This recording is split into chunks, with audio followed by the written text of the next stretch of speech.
بسم الله الرحمن الرحيم. لا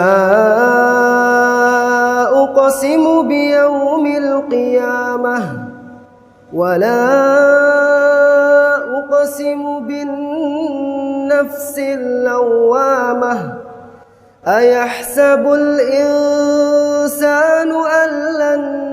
نجمع عظامه بلى قادرين على أن نسوي بنانه بل يريد الإنسان ليفجر أمامه يسأل أيان يوم القيامة فإذا برق البصر وخسف القمر وجمع الشمس والقمر يقول الإنسان يومئذ أين المفر كلا لا وزر إلى ربك يومئذ المستقر ينبأ الإنسان يومئذ بما قدم وأخر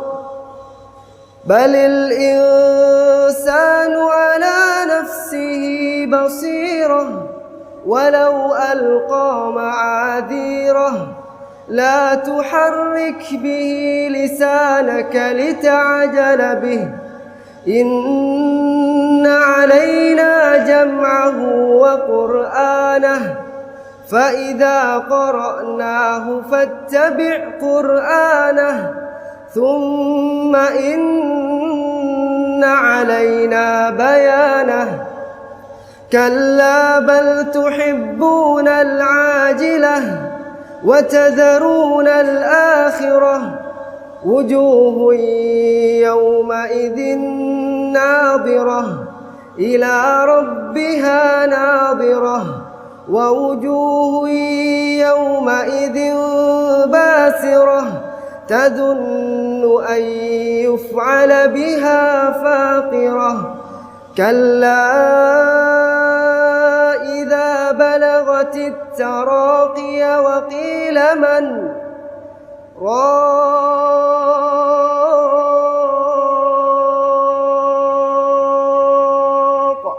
وظن أنه الفراق